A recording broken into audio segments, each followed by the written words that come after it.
Hi guys, and welcome back to Mark Sussex Allotment. It's Saturday the 6th of June 2015, and time for another sort of 2 weekly update. Inside the greenhouse at the top, there's not a lot of movement really. I mean, these are the chilies and the peppers. They've moved on a little bit, but not too much. The Tiny Tom tomatoes appear to be a little bit pot bound, and unfortunately they're not growing as quickly as I'd have liked, and they're starting to put a few fruit out, so I think it was showing it was quite distressed at one point. Some more bits and bobs I need to go up here, which I need to get on with today, and the hundreds of thousand plant moved on a little bit, and there's quite a few sort of fruit on there, lots of flowers. It needs a lot of watering. And another Tiny Tom then, it's just not done anything really in about sort of 3 or 4 weeks, so I think maybe I left them too long and they got a bit pot bound and they're not really expanding underneath so much. And a couple more. I think there's the Sunbell, there's some gold there, which have moved on a little bit, but not too much again. I've harvested the garlic because it got white rot, so I didn't get that much of it. I think I got about 50% of what I put out, so they're all just they're just drying now. And there's some lettuce over there that's going to be taken for salads and things.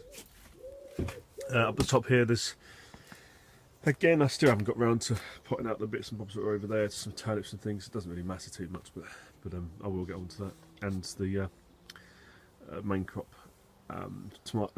potatoes have taken a battering in the wind. I need to stake those up, I think, and put some sort of string around them. I've got a few strawberries now. If you can get there before the wood lice, for example, these two have probably already been eaten, so that's not too bad. So I'll take those now before the wood lice get hold of them, because they don't last long once they get hold of them. Pop those down there for about 5 minutes. I've dug this over, which was covered over originally with some black plastic, so I've dug that over now, let the sun get to it a bit, and then I might stick some squashes in there. The onions are starting to bulb up quite nicely now.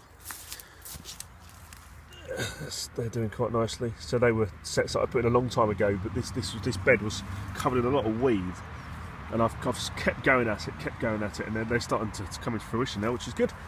All the cabbages have been stripped because I didn't put the sheet and the debris netting over, so the pigeons have had a good old go on them. I don't think I'm going to bother so much with cabbages next year.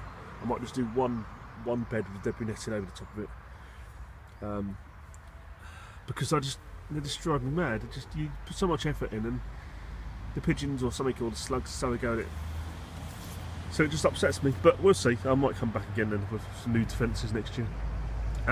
These are the Pelosi beans, which Ian Nocton was asking if they're dwarf, and I would say they've been in there for about 2 or 3 months now and they haven't climbed at all, so I'm guessing they are dwarf. They're an Italian packet, and it doesn't say in English what they are. I'm guessing they must be dwarf because they're not climbing up and they're not showing, and they're not throwing any tendrils out, so yeah, we'll see.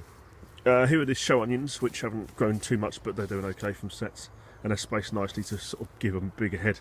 But we are into June now, so I'm not hoping for much. Some of the tomatoes that were in the polytunnel I've had to just throw in here now. So these are Alka, they're a bush variety, so I'll just chuck them all in and see what happens. Along with the chard that's starting to pick up quite nicely now.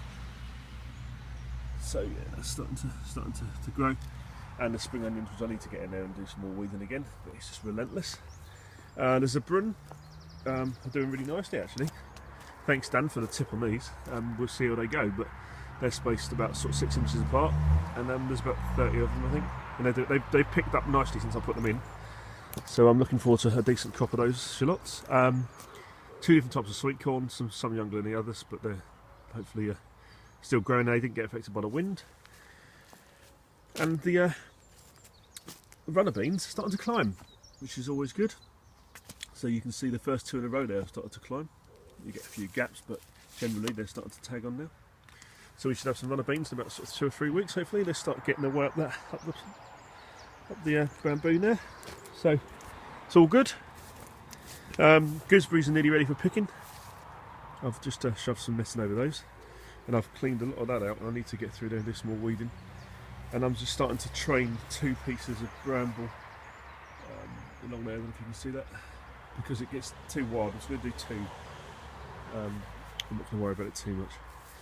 Natural dieback on these potatoes is just crazy. I think it's because they were in the polytunnel first, and then they got exposed to the outside, so they were in the lovely warm conditions. Then I got them out, put them outside, and they just didn't like it. And if you see those compared to these ones, which have always been outside, it's just a completely different story. And they're the same variety.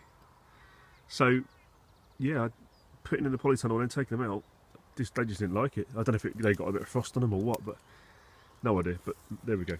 Show parsnips are doing really well. Yeah, I'm going to definitely do this again as long as I get a decent harvest and shape out of these.